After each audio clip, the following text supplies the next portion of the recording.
mala dhiban tahay keliya xanuunka iyo dhagaxaanta keliyaha mise tahay qof doonaya inuu sare u qaado caafimaadka guud ee keliyihiisa?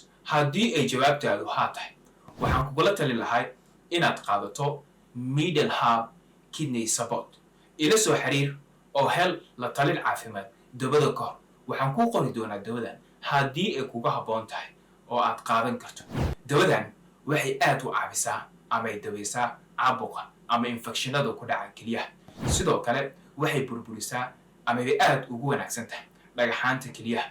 sidoo kale dawadan waxay nadiifisaa ama ay dayactir ku samaysaa keliyaha.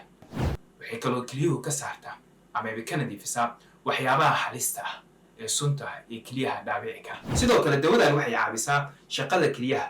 waxay jirka ka saartaa waxyaabaha sunta oo halista ku ah keliyaha. waxay isku dheelitir ku samaysaa dareeraha iyo macdinta jirka. waxay taageertaa caafimaadka habdhiska kaadimareenka.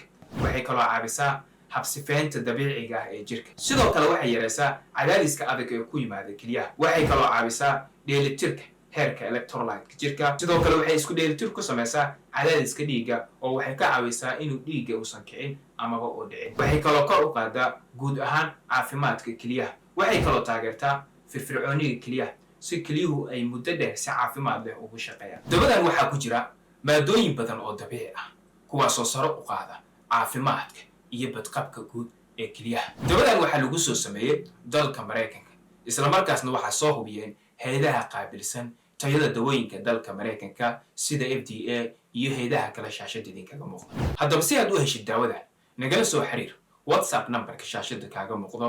waxaa lagu keeni doonaa meel walbo aad dunida ka joogto.